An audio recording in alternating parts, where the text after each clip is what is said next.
Hey there, and welcome back to Utility Sports. If you love baseball, please subscribe to our channel as we're going to continue to push out MLB content as the MLB offseason progresses. So, taking a look at the news that we have now, Eddie Rosario has now cleared waivers. He was waived by the Twins, and he has gone unclaimed off of waivers. So, now the Minnesota Twins have an opportunity to re sign him all the way up until 7 p.m. tonight before he becomes basically an unrestricted free agent in the MLB offseason. So looking at it from the Twins' perspective, they've had an up and down road with Rosario, but the really sad thing is that he wasn't able to keep up his consistency.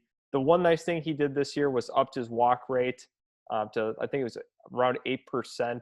But for the Minnesota Twins, it's really crucial that they have a plan in place. They have Kirilloff coming. They obviously have Byron Buxton and Max Kepler already in the outfield, but I think they feel really good about Kirilloff moving forward.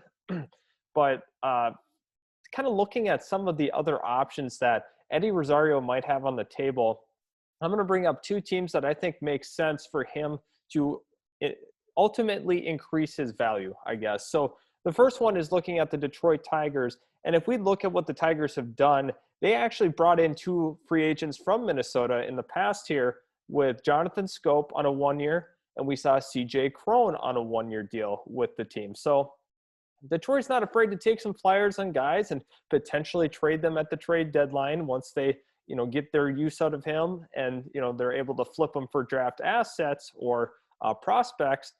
I really think for the Detroit Tigers, it makes a lot of sense. But kind of flipping over to the Miami Marlins, who already have Corey Dickerson in left field. They have Starling Marte in center, and they're trying to figure out their right field situation. They've had Sierra play there. They have Monte Harrison play there as well, but they're kind of looking for a more stable option potentially if they want to reach the postseason once again this year. It's kind of a crowded outfield. Let's not forget Lewis Brinson is still there in Miami, but Eddie Rosario would really slot in nicely and could hit possibly in the 3 or the 4 hole for the Miami Marlins. So from that perspective, he would be able to increase his value on a 1 year deal with the Marlins to potentially play himself into a longer term contract. See, for Eddie Rosario not having the full season, it's just not a great time to come into the offseason as being it kind of in between guy. Do you want to pay him or do you not want to pay him? So for Eddie Rosario, it's a really, really tough time to enter the market. Obviously, I don't feel the Twins feel super strongly about him.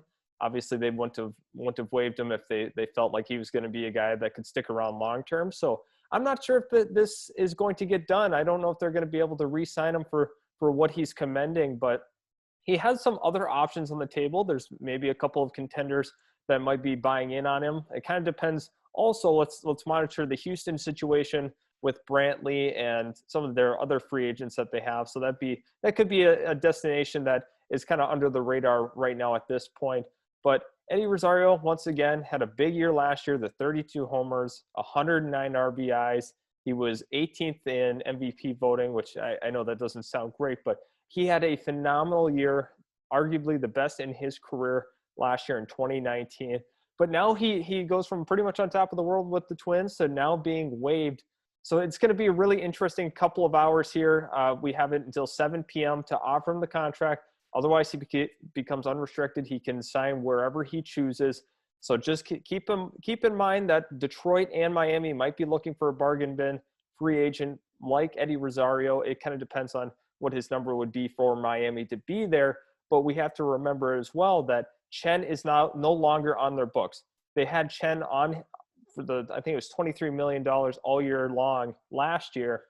Now he's kind of out the window. Really, the only guy that they're paying in Miami is Starling Marte, who they acquired at the deadline. So once again, you're looking at a situation where they're going to have to spend a little more money. And I think this is potentially a free agent that we could see come in, produce really well, potentially could get to some postseason baseball. We saw Miami Marlins really, really make a push last year. They got in, they upset the Cubs, and then they ran into the Atlanta Braves, which the Braves were far more talented than them, but it's really unfortunate for the Miami Marlins that they had to run into those players or that team. But Thank you, everybody, for watching. Please subscribe to the channel if you do love baseball, and hit the like button. It really means the world to us, seeing your support. So we really do appreciate it. And we can't wait to get you the next video.